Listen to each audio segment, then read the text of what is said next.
Okay. Good afternoon to all of you. आप सभी का बहुत बहुत स्वागत है एडेंकल गेट की तैयारी यूट्यूब चैनल पे। कैसे हैं आप सभी लोग? चलिए जुड़ जाइए सभी लोग और अपने दोस्तों के साथ शेयर भी कर दीजिए इसे। सेशन को लाइक कर दीजिए, दोस्तों के साथ शेयर कर दीजिए। तुरंत हम लोग स्टार्ट किया जाए सेशन को। हम लोग का इरिगेशन इंजीनियरिंग चल रहा है जिसमें बहुत अच्छे से हम लोग कवर भी कर रहे हैं।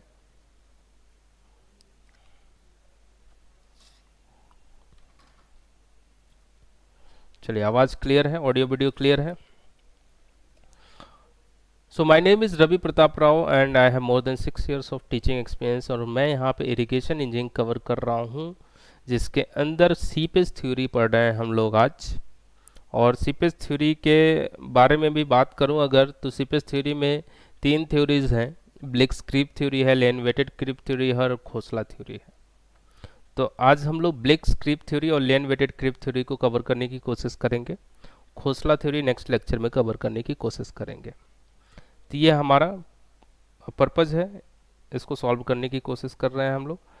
तो और सब बढ़िया बताइए। ये देखो कमेंट दिख नहीं रहा है, ऐसे मैंने कर दिया। चलिए बढ़िया है, फिर स्टार्ट करते हैं फिर अपने सेशन को। बस दोस्तों के साथ शेयर कर दीजिए, अपने स्टेटस पे लगा दीजिए जल्दी से। चलिए आ जाइए, स्टार्ट करते हैं सीपेज थ्योरी। अब बात समझिएगा ज़रा। मैंने आपको बता दिया कि इंट्रोडक्शन ऑफ इरिगेशन क्या है। मैंने ये बता दिया कि कितना वाटर चाहिए क्रॉप के लिए, वो निकालना आपको सिखा दिया, वाटर रिक्वायरमेंट्स ऑफ क्रॉप्स। उसके बेसिस पे आपने कैनाल की डिज़ाइनिंग भी कर ली, सारी चीज़ें देख ली। फिर मैंने बोला कि एक रास्ते में कैनाल में सेडिमेंट ट्रांसपोर्ट हो रहा है, उस वजह से स्कॉरिंग हो सकता है कैनाल के बेड और साइड पे। तो आपने बोला ठीक है, हम कैनाल के बेड और साइड पे क्या कर देंगे, उस जो भी सॉइल है, जो भी मीडियम है, उसका स्ट्रेंथ ज़्यादा रख देंगे। वो भी हमने सेडिमेंट ट्रांसपोर्ट मैकेनिज्म में सीख लिया। अब मैं क्या बोल रहा हूँ कि भाई जो कैनाल या कोई भी हाइड्रोलिक स्ट्रक्चर बनाते हो, वो डिपेंड करेगा किस टाइप के सॉइल पे बना रहे हो, कहाँ पे बना रहे हो। जैसे अगर नीचे परवियस सॉइल है, यानी परमिबिलिटी ज़्यादा है उस सॉइल की, तो वहां से वाटर आसानी से सीप करके नीचे जाएगा। जब आसानी से वाटर सीप करके नीचे जाएगा तो नीचे जाने के बाद वाटर जो है प्रेशर भी लगाएगा, फोर्स भी लगाएगा, जिस वजह से स्ट्रक्चर के फेल होने के चांसेस बढ़ जाते हैं। और जो वाटर सीपेज हो रहा है इसको बोलते हैं सीपेज थ्योरी। सीपेज थ्योरी में हम लोग क्या करने की कोशिश करने वाले हैं, हम लोग ये देखने के वाले हैं कि वाटर कैसे जा रहा है सीपेज के थ्रू, कैसे फोर्स प्रेशर अप्लाई कर रहा है, कैसे स्ट्रक्चर फेल हो सकता है, और कैसे जब हमें ये पता चल सकता है कि कैसे स्ट्रक्चर फेल हो रहा है, तो फिर हम क्या कर देंगे उसका काउंटर करके कि कैसे हम स्ट्रक्चर को सेफ बना सकते हैं। इन्हीं सारे क्वेश्चंस का आंसर ढूंढने की कोशिश करेंगे हम लोग इस सेशन में। तो जनरली नॉर्थ इंडिया में देखा जाए ज़्यादा प्रॉब्लम जो दिखती है सीपेज की वजह से स्ट्रक्चर का फेल होना, जो आपको प्रॉब्लम दिखेगा नॉर्थ इंडिया में दिखेगा, क्योंकि इधर के जो सॉइल है वो ज़्यादा परवियस हैं। अगर आप साउथ पार्ट से अगर आप कंपैरिजन करें तो वहाँ पे सीपे यहाँ नॉर्थ इंडिया में सीपेज के चांसेस ज़्यादा रहते हैं, जिस वजह से फेल होने के चांसेस भी ज़्यादा होते हैं। तो उसी पॉइंट को मैंने लिख दिया है। Hydraulic structures such as dams, weir barrage, cross drainage work, etc., may either be constructed on an impervious rock foundation or on pervious foundation. दोनों पे बन सकते हैं। Most of these structure in India are founded on pervious alluvial soil, जो कि north India में ही है। Hence seepage of water is observed. यहाँ seepage दिखेगा आपको वाटर का। And these foundation resulting in their failure, जिस वजह से फेल होने के चांसेस बढ़ेंगे। फेल जो बड़े होगा वो किस किस तरीके से हो सकता है, फेल्योर ड्यू टू पाइपिंग और अपलिफ्ट प्रेशर फेल्योर। क्या मतलब है इस बात का? इस बात का मतलब ये हुआ कि मान लीजिए ये आपने स्ट्रक्चर बनाया, समझिएगा जरा चीज को समझते हैं हम लोग ना। ठीक है, तो क्या होता है कि यहाँ से सीप करके ये कोई स्ट्रक्चर मान लीजिए बनाया आपने, सीप करके वाटर जो जाता है ये इधर जाता है। तो वाटर जो है ये ऐसे प्रेशर लगाएगा और जब ये सॉइल के पार्टिकल को रिमूव कर देगा इधर से, तब इधर से एक पाइपिंग स्टार्ट हो जाएगी, पाइप जैसा स्ट्रक्चर देखने लग जाएगा, और पाइप क्या होगा, पूरा नीचे सेटल डाउन हो जाएगा, सब्सिडाइज हो सकता है। तो जिस वजह से पूरा स्ट्रक्चर क्या हो जाएगा, कोलैप्स हो जाएगा। इसे बोलते हैं फेल्योर ड्यू टू पाइपिंग। दूसरा रीजन क्या है, ये सीपेज ही तो हो रहा है वाटर का, ये इधर पानी भरा हुआ है ना दोस्त, ये पानी भरा हुआ है, इधर जा रहा है नीचे, तो फेल्योर ड्यू टू पाइपिंग हो गया। दूसरा क्या, पानी पूरा नीचे आ गया, इधर दूसरा एग्जांपल देखिए, पानी पूरा भरा हुआ है, अब सीपेज ज़्यादा हो रहा है, पानी पूरा नीचे भर गया, नीचे भर गया, तो नीचे जो जाएगा तो ये इसके ऊपर प्रेशर भी तो लगाएगा पानी, और ये जो प्रेशर लगा रहा है, प्रेशर लगा रहा है जो, तो इस वजह से स्ट्रक्चर फेल हो सकता है। तो दूसरा क्या हो सकता है, अपलिफ्ट प्रेशर फेल्योर हो सकता है। बात समझ में आ गई, दोनों बातें समझ में आ गई। चलिए अब बात ये समझे हम लोग कि हमें पता है सीपेज की वजह से पाइपिंग फेल्योर भी हो सकता है, अपलिफ्ट प्रेशर फेल्योर, ये अपलिफ्ट प्रेशर जो लगा रहा है इस वजह से भी स्ट्रक्चर फेल हो सकता है। तो इसी से हम लोग बचने की कोशिश करेंगे, बचने से क्या करेंगे, कोशिश करेंगे। क्लियर है बात?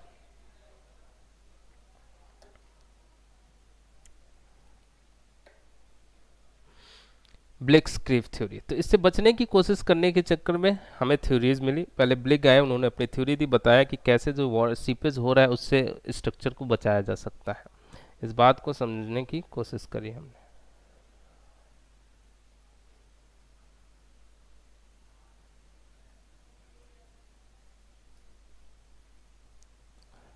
ठीक है,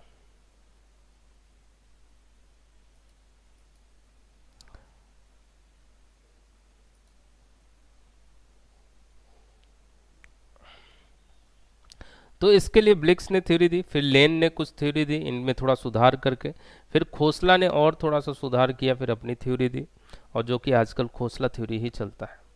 ब्लिक्स क्रीव थ्योरी में कुछ कमियां थी, इस वजह से प्रॉपर तरीके से नहीं चल पाया।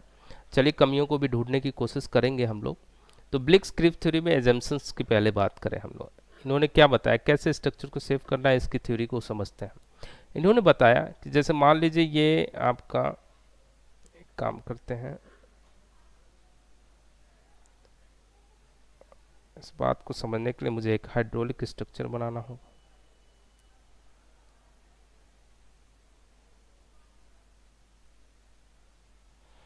ठीक, यहाँ पे मुझे एक बनाना होगा सीट पाइल। सीट पाइल, पियर कॉलम, जो भी समझ लीजिए आप, थोड़ा छोटा ही बनाते हैं। इस टेढ़ा बन गया क्या,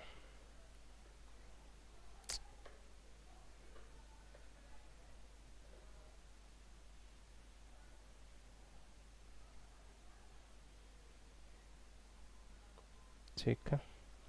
सीट पाइल एक यहाँ आ गया, एक यहाँ पे भी बना लेते हैं,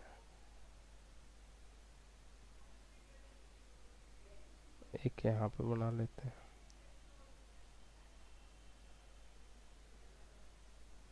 देखिए समझिएगा जरा बात को, ये आपका डैम है, ये डैम है, ठीक, ये सीट पाइल है, नीचे बनाए जाते हैं, तो ये अलग अलग सीट पाइल बनाया जाता है।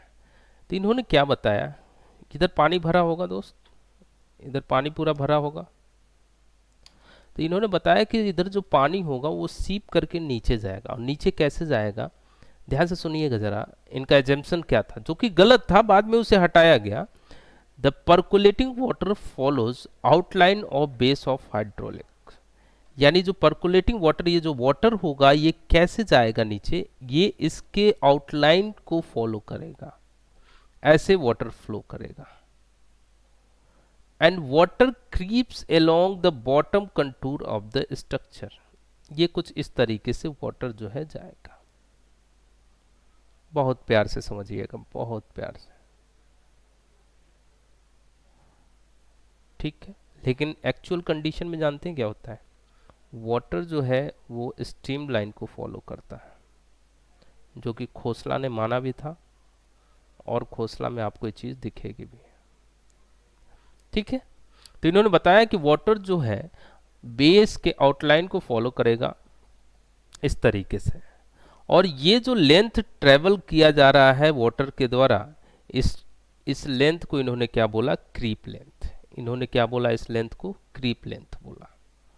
तो अगर आप क्रीप लेंथ को देखेंगे तो क्रीप लेंथ अगर मैं बताऊं तो ये कितना निकल करके आएगा, जरा बताइए। तो अगर ये डिस्टेंस में b1 b2 और जो हाइट है इसे मैं बोल देता हूँ d1, इसको बोल देता हूँ d2 और इसको बोल देता हूँ d3।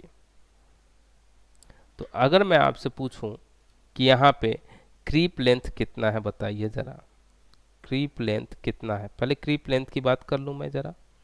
क्रीप लेंथ को मैं यल से डिनोट कर रहा हूँ, कितना होगा जहाँ जहाँ वाटर क्रीप किया है, यानी पहले d1 फिर d1 फिर b1 फिर d2 फिर d2 फिर b2 फिर d3 फिर d3, ये टोटल क्रीप लेंथ कहलाएगा आपका। तो अगर लिखा जाए तो 2 बार तो d1 हुआ, 1 बार b1 हुआ, 2 बार d2 हुआ, फिर 1 बार b2 हुआ, फिर 2 बार क्या हुआ d3 हुआ। अगर इस चीज़ को समझा जाए, अगर इस चीज़ को समझा जाए तो आप ऐसे समझ सकते हैं टोटल क्रीप लेंथ अगर मैं बात करूं,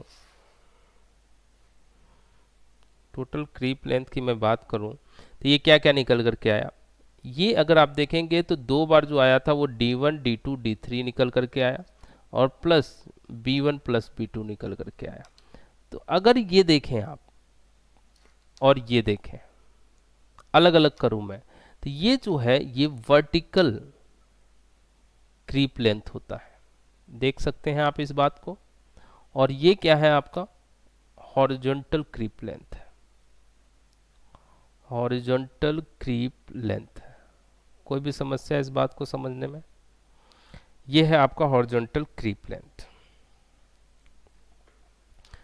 बात समझ में आ गई? सिंपल सी बात, पहले ये बात समझ में आ गई, क्लियर है। अब देखिए नेक्स्ट पॉइंट, इधर का जो पानी है, इधर समझिएगा जरा, इधर का जो पानी है ये पूरा हेड इतना है, ये हेड जो है आपके पास कितना है, कितना क्या नाम दे दूं आपको मैं,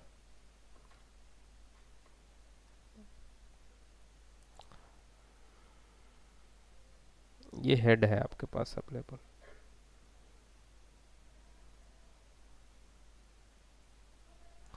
ये हेड जो है आपके पास अवेलेबल है, ये कितना हेड में कितना नाम दे रहा हूँ, HL बोल दे रहा हूँ, ठीक है।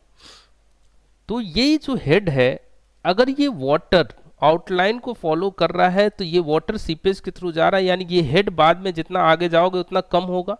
भाई यही पानी तो नीचे जा रहा है, तो पानी नीचे जा रहा है तो ये पूरा हेड इतना अवेलेबल रहेगा क्या, वो धीरे धीरे क्या होता जाएगा, कम होता जाएगा। तो हेड जो है वाटर का, जो आप स्ट्रीम साइड में आप देख रहे हो, उसमें से पानी जो है सीपेज में जा रहा है, जिस वजह से वो हेड धीरे धीरे कम होने लग जाएगा। और ये कैसे कम होगा, ये कैसे कम होगा, ये जो हेड होगा ये डायरेक्टली प्रोपोर्शनल होता है किसके, क्रीप लेंथ के। ये जो हेड होता है ये किसके प्रोपोर्शनल होता है, डायरेक्टली प्रोपोर्शनल होता है क्रीप लेंथ के। यानी जितना ज्यादा क्रीप लेंथ होगा उतना ही जो हेड होगा वो कम होता जाएगा, head loss, actually head loss होता जाएगा। इसे HL से न दिखा करके आप इसे H से दिखाएं।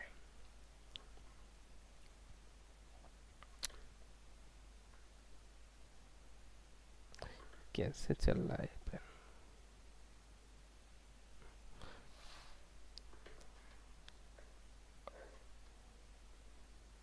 ये अच्छा है, ठीक है। तो ये जो हेड है धीरे धीरे धीरे धीरे धीरे धीरे क्या होता जाएगा, कम होता जाएगा। कैसे कम होता जाएगा दोस्त, कैसे कम होता जाएगा, देखो अब यहाँ से जहाँ से ये पानी सीप करना स्टार्ट हुआ, यहाँ पे देखो ये ज्यों पानी थोड़ा सा D1 जाएगा, ये थोड़ा सा क्या हो जाएगा आपका, हेड लॉस हो जाएगा। यानी अब H हाइट नहीं बचा, ये कम हो गई हाइट। फिर जो है ये D1 D2 D1 2 बार है यहाँ, इस वजह से हुआ। फिर जो है B1 की वजह से कुछ ना कुछ हेड लॉस होगा, यानी ये थोड़ा सा नीचे चला जाएगा। सीधा जाता, ये लाइन सीधा जाता बट नहीं गया। क्यों नहीं गया, क्योंकि ये रास्ते में लॉस हो रहा है। किस वजह से लॉस हो रहा है, ये B1 की वजह से। जो इस पॉइंट पे पहुंचा D2 2 बार हुआ है तो ये थोड़ा सा पानी फिर से क्या हो जाएगा, कम हो जाएगा। फिर जो है ये B2 की वजह से फिर से क्या हो जाएगा, लॉस होना शुरू हो जाएगा। फिर जो यहाँ पहुंचूंगा D3 दो बार हुआ तुरंत हेड लॉस हो जाएगा, और यहाँ पे पानी का जो हेड अवेलेबल होगा वो कितना होगा, 0, सारा खत्म। यानी टोटल ये हेड जो है हेड लॉस में कन्वर्ट हो गया। यानी देख रहे हो पानी कैसे था, पानी ऐसे था, पानी पहले इतना, यहाँ पे इतना बचा, फिर पानी यहाँ पे इतना बचा, और यहाँ पे पानी कितना बचा, 0 बचा। ये पानी कहाँ जा रहा है, जमीन के नीचे चला गया, सीपेज में चला गया। तो ये जो हेड लॉस हो रहा है, यहाँ पे कितना हुआ, इतना हेड लॉस हुआ है। अगर इस पॉइंट पे देखोगे तो यहाँ पे इतना हेड लॉस हुआ है, इस पॉइंट पे देखोगे तो यहाँ पे इतना हेड लॉस हो गया है, और इस पॉइंट पे देखोगे तो पूरा हेड लॉस हो गया, पूरा हेड खत्म हो गया। कहाँ चला गया, सीपेज में चला गया। तो ये किसके प्रोपोर्शनल है, यही चीज मैंने यहाँ लिखा है कि हेड लॉस जो है वो डायरेक्टली प्रोपोर्शनल है किसके, हेड लॉस जो है डायरेक्टली प्रोपोर्शनल है किसके, क्रीप लेंथ के। जितना ज्यादा क्रीप लेंथ उतना हेड खत्म, उतना हेड खत्म। क्या ये बात समझ में आ रही है? तो अगर मैं समझाऊं इस बात को, देखो अभी HL is directly proportional to L, HL is directly proportional to L, और अगर आप समझें तो इस बात को ऐसे लिखा जा सकता है I is equal to HL upon L, अगर इसको हटाएंगे तो। और ये क्या होता है, ये सब पढ़े हुए, कोई बड़ी चीज़ नहीं है। हाइड्रोलिक ग्रेडियंट I क्या होता है, हाइड्रोलिक ग्रेडियंट होता है is equal to head loss, HL क्या है यहाँ पे, hydraulic head loss, hydraulic head loss upon में L क्या है यहाँ पे, टोटल क्रीप लेंथ।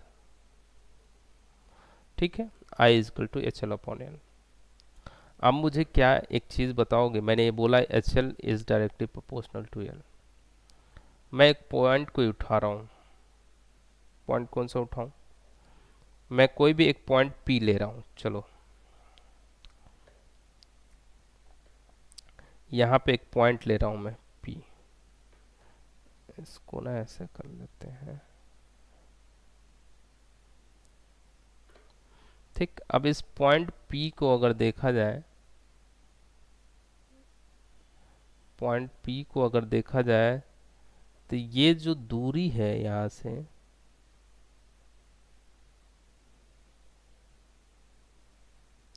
ये x है, ये दूरी कितनी है, x है। अब मुझे बताओ, ये पॉइंट P नाम दिया है आपने, इस पॉइंट को बोल रहा हूं मैं P। ठीक, अब मुझे बताओ कि पॉइंट P पे, पॉइंट P सीधे ऊपर लेते जाओ, यहाँ पे कहीं आएगा।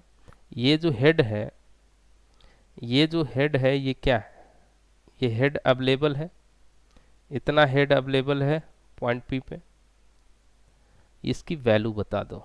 और ये क्या है दोस्त, पॉइंट P पे ये वाला क्या है, ये क्या है बता दो मुझे, और ये क्या है बता दो मुझे। ये बात समझ गए तो सारी चीजें खत्म, कोई बड़ी चीज नहीं। देखो पीला वाला क्या है, ये हेड लॉस हुआ है, हेड लॉस कहाँ तक, इस पॉइंट P तक। और ये क्या है, हेड अवेलेबल है कहाँ पे, पॉइंट P पे। तो ऐसे ही कहीं पे भी निकाला जा सकता है। अब इसकी वैल्यू कैसे निकलेगी, इसकी वैल्यू कैसे निकलेगी, टोटल हेड में से जो हेड लॉस हुआ है वो निकाल दोगे। यानी टोटल ये हेड कितना था, H था, उसमें से ये हेड लॉस माइनस कर दो तो यही तो निकल करके आएगा हेड अवेलेबल। ये हेड कितना अवेलेबल है वही तो निकल करके आएगा। बात समझ में आ रहा है? टोटल हेड में से हेड लॉस निकाल दो। तो अब मैं अगर बात कर रहा था, चलिए अब यहाँ पे बात को समझिए जरा। Head available at point P, at point P तो क्या होगा, total head minus minus head loss up to point P, up to point P। चलिए हेड टोटल अवेलेबल तो ये पता है आपको। अब ये जो हेड लॉस हुआ है वो क्या है, कितना हुआ है, मैंने बताया हेड लॉस जो होता है डायरेक्टली प्रोपोर्शनल होता है किसके, क्रीप लेंथ के। यानी वहां तक कितना क्रीप लेंथ है उसके ऊपर डिपेंड करेगा। यहाँ तक क्रीप लेंथ कितना है दोस्त, D1 D1 और x, यही है क्रीप लेंथ, यानी 2D1 plus x, 2D1 plus x. बात समझ में आ रहा है? तो अगर मैं बोलूँ एच माइनस हेड लॉस, अगर मैं बात करूँ तो ये हेड लॉस कितना निकल करके आएगा, ये रहा H L is equal to, H L is equal to, ये कितना निकल गया, आई इंटू एल निकल करके आएगा। तो H L is equal to I into L. L क्या है, क्रीप लेंथ, वहां तक क्रीप लेंथ अभी कितना बताया मैंने, 2D1 प्लस एक्स, निकल के आ गया हेड अवेलेबल। हेड लॉस कितना है, तो ये इतना है। तो क्या है, मुझे एक बात बताओ, क्या मैं किसी भी पॉइंट पे बता सकता हूँ क्या, यहां से यहां तक बता सकते हो ये जो लॉस हुआ ये कितना हुआ है? क्या ये हेड लॉस बता सकते हो? एकदम बता सकते हो। किसकी वजह से होता, कितना क्रीप लेंथ की वजह से हुआ, D1 2D1 की वजह से हुआ है सिर्फ ये, क्योंकि ये आगे थोड़ी न बढ़ा है। तो अगर मैं बात करूं हेड लॉस निकालना है आपको, तो हेड लॉस क्या होता है, I is equal to H L upon L, यानी हेड लॉस क्या आ जाएगा, एल इंटू आई। तो यहाँ पे क्या हो जाएगा, आई इंटू एल। अब एल कितना है, क्रीप लेंथ, ये क्या कितना है क्रीप लेंथ, 2D1, हो गया खत्म, ये हेड लॉस इतना है। ये वाला हेड लॉस बता दूं क्या मैं आपको, ये वाला हेड लॉस, ये सिर्फ इतना हेड लॉस किसकी वजह से हुआ, ज्यों यहाँ पे पहुंचा त्यों हमें क्या मिला, D2 मिला। तो ये हेड लॉस किसकी वजह से, आई इंटू 2D2, ये हेड लॉस कितना होगा, आई इंटू 2D2। सिर्फ इतना मैं बता दूं क्या हेड लॉस किसकी वजह से हुआ है, ये तो आसानी से बता सकता हूं, क्यों यहाँ पे पहुंचा तुरंत मुझे D3 मिला 2 बार, तो आई इंटू 2D3, ये हेड लॉस इतना है, ये हेड लॉस आई इंटू 2D2 है, ये हेड लॉस कितना, आई इंटू 2D1, कहीं पे भी निकाल सकते हो आप, बस इसको यूज करो, खत्म बात। क्या बात समझ में आ रहा है, कॉन्सेप्ट समझ में आ रहा है? चलिए अब मैं बात करने चल रहा हूं एज पर डिजाइन, बात करने चल रहा हूं एज पर डिजाइन। ये तो सिंपल बेसिक बातें थी। तो दो तरीके से फेल हो रहा था स्ट्रक्चर हमारा। तो ब्लिक ने बताया कि टू प्रिवेंट पाइपिंग, पाइपिंग को से अगर आपको बचाना है, टू प्रिवेंट पाइपिंग, क्या करना होगा आपको, क्या करना होगा, बस हाइड्रोलिक ग्रेडियंट कम करिए किससे, 1/c से, हाइड्रोलिक ग्रेडियंट कम करिए 1/c से, या इक्वल करिए। c क्या है यहाँ पे, ब्लिक्स कोफिशिएंट है, ब्लिक्स कोफिशिएंट है। ये थोड़ा सा एम्पिरिकल टाइप का हो जा रहा है।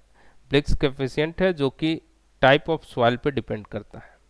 इसकी वैल्यू भी मैं आपको बता दे रहा हूँ, जैसे इन्होंने बताया टाइप ऑफ सॉइल पे ऊपर डिपेंड करता है। जैसे जैसे अगर मैं बात करूँ फाइन सैंड के केस में, कोर्स सैंड के केस में, मड सैंड के केस में, फाइन सॉइल के केस में अलग अलग होता है। हालांकि वैल्यू इतना तो नहीं पूछा जाता है, 15, 12, 6 से 8, 5 से 9, ठीक है।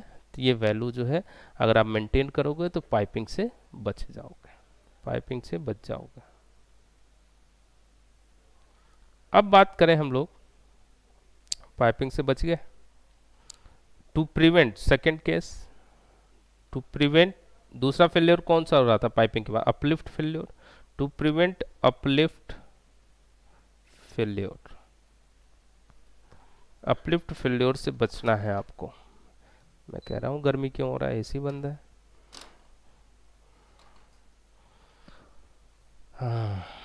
To prevent uplift failure, uplift failure से कैसे बचा जाए, चलिए ध्यान दीजिए।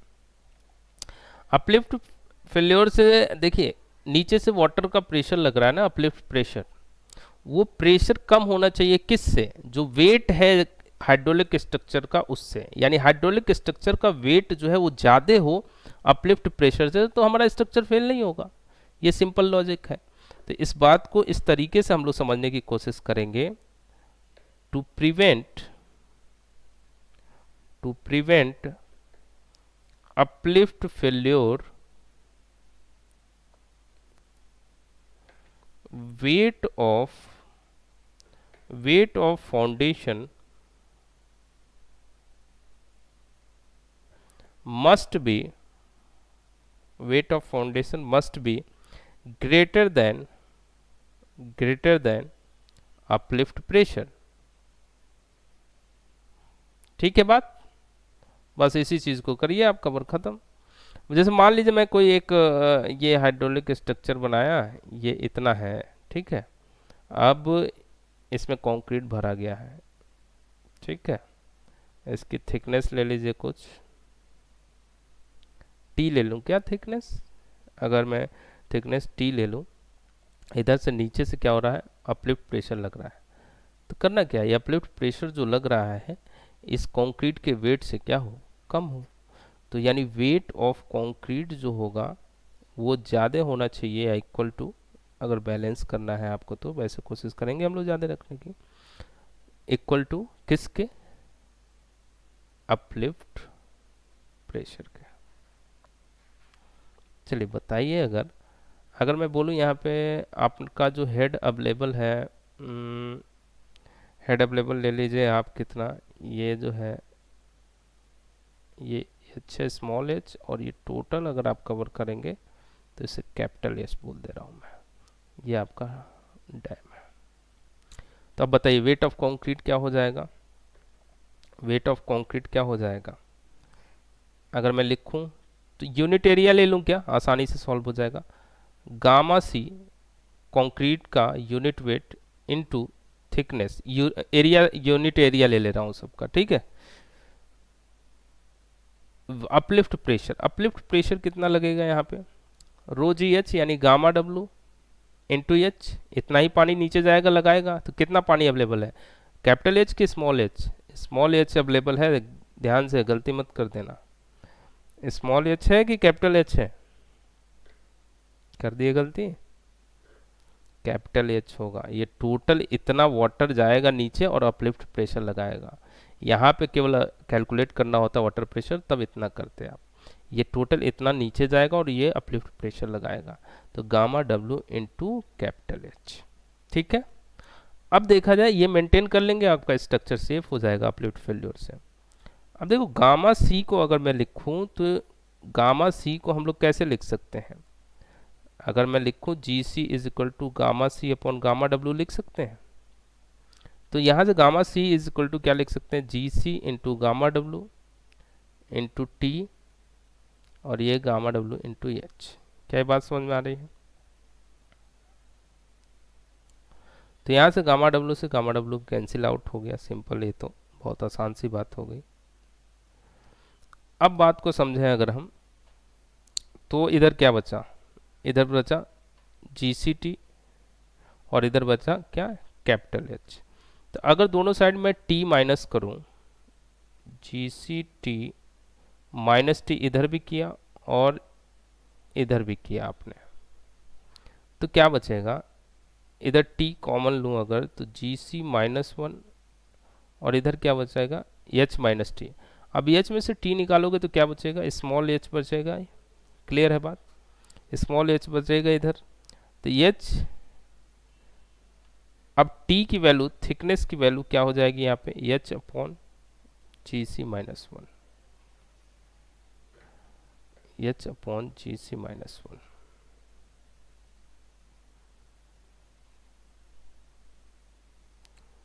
अगर आप चाहते हो कि आपके स्ट्रक्चर में अपलिफ्ट फेल्योर ना हो, तो जो कंक्रीट का थिकनेस है वो कितना रखना पड़ेगा आपको, एच अपॉन जी सी माइनस वन रखना पड़ेगा, सिंपल सी बात, खत्म। एच अपॉन जी सी माइनस वन रख लीजिए थिकनेस, कोई दिक्कत नहीं होगा। अगर आप फैक्टर ऑफ सेफ्टी कंसीडर कर रहे हैं, ध्यान दीजिएगा, if factor of safety considered, तब क्या हो जाएगा, टी की वैल्यू जनरली हम लोग 33.33% जो है फैक्टर ऑफ सेफ्टी कंसीडर करते हैं, एच अपॉन जी सी माइनस वन, 4/3 आ जाएगा यहाँ पे, यानी फैक्टर ऑफ सेफ्टी कितना लेते हैं हम लोग, 33.33% लेते हैं। क्या है इसमें कुछ है, सी पेज थ्योरी खत्म, नहीं खत्म नहीं हुआ अभी, ठीक है। दोनों फेल्योर बच गए, आप काम कर दिया ब्लिक ने, नहीं, ब्लिक में इतनी सारी दिक्कतें थी। अब ये जो एनालिसिस किया बहुत अच्छा लग रहा है, लेकिन ये सही एनालिसिस नहीं था, बहुत सारी कमियां थी। क्या कमियां थी? मैंने ओवरव्यू दिया, आपको फिर से दे रहा हूँ। तो अब मैं बात करने जा रहा हूँ लिमिटेशंस की। Limitations of Bligh's creep theory. Limitations of Bligh's creep theory. ठीक है, क्या बोला मैंने?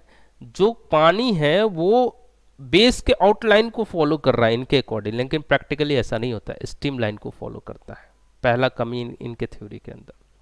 दूसरा कमी, इन्होंने जो है, जो आपने ये बनाया ना, ये देखिए इधर, ये जो फेस बनाया, ये आउटर फेस है, इस सीट पाइल का ये आउटर फेस है, और ये कैसा है? इनर फेस है। इन्होंने दोनों को इक्वल प्रेफरेंस दिया, वेटेज इक्वल दिया, लेकिन ऐसा नहीं होता है। जो सीट पाइल होता है उसका जो आउटर सरफेस होता है वो ज्यादा इफेक्टिव होता है इनर सरफेस के कंपैरिजन में, और ये चीज आपको खोसला थ्योरी में दिखेगा भी। तो लिमिटेशन उन्होंने दूर कर दिया था ना, इसीलिए। तो दूसरा क्या है, अच्छा पढ़ते हुए चलूंगा। Bligh's observed no difference between horizontal and vertical length of creep. क्या मतलब हुआ? Horizontal and vertical length of creep, ये जो आपके वर्टिकल क्रीप है या हॉरिजॉन्टल है, सबको इक्वल माना है इन्होंने। लेकिन इसमें भी दिक्कत है, आपको बता दो। वर्टिकल क्रीप जो होता है वो ज़्यादा इफेक्टिव होता है। वर्टिकल क्रीप जो है वो ज़्यादा इफेक्टिव होता है। तो ये लिमिटेशंस है। ऐसा माना उन्होंने, कोई डिफरेंस नहीं माना, पहला गलती। दूसरा गलती, इन्होंने माना कि ये आउटलाइन को फॉलो करते हैं, नहीं ऐसा नहीं होता, स्ट्रीम लाइन को फॉलो करते हैं। तीसरा गलती, इन्होंने कोई भी कट ऑफ देने की बात नहीं करी। कट ऑफ जो होता है डाउन स्ट्रीम में जो सीट पाइल देते हैं उसकी बात कर रहे हैं। इन्होंने बोला ऐसा कुछ नहीं है। ब्लिक्स ऑफ नेक्स्ट, इन्होंने क्या, आउटर और इनर फेस की बात जो मैंने अभी करी भी। नेक्स्ट इसी के अंदर आप समझें, इंटरमीडिएट सीट पाइल की भी बात करी इन्होंने, नहीं करी।